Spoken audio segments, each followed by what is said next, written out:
Mga friends ko, it's Magan Lark and welcome back again sa ating YouTube channel kung saan dito nga po ay inyong mapapakinggan, mapapanood ang mga advanced na kaganapan sa bagong teleserye talaga namang number 1 ngayon sa Netflix na Lavender Fields. Episode 5 na nga ngayon kung saan dito ay magkakaharap na nga sa unang pagkakataon si Iris Benavides de Vera at itong si Jasmine Flores. Sa ngayon sugatan nga ang mukha dito ni Jasmine dahil nga sa ginawa sa kanya ni Max.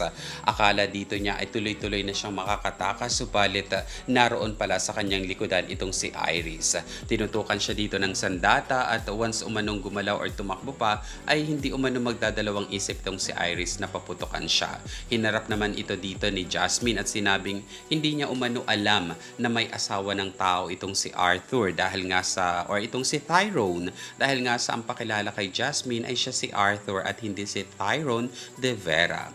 Subalit ayaw dito maniwala nito ni Iris dahil ang alam nga niya is talagang may plano ang dalawa na lumipad patungo sa ibang bansa upang doon ay magpanibagong buhay or mamuhay ng panibago. Nagkaroon sila dito ng diskusyon at dahil nga sa itong si Jasmine ay may kakayahan na ipagtanggol ang kanyang sarili ay kaagad niya ditong naagaw ang baril ni Iris. Na sa kanilang pag-aagawan, aksidente ngang pumutok ito at ang natamaan. Daplis rin lang naman ito ay itong si Iris na siyang naging dahilan kung bakit ngayon nga ay makakatakas itong si Jasmine. So yan na mga kaibigan ang mga kaabang-abang na kaganapan dito sa episode 5 ng Lavender Fields.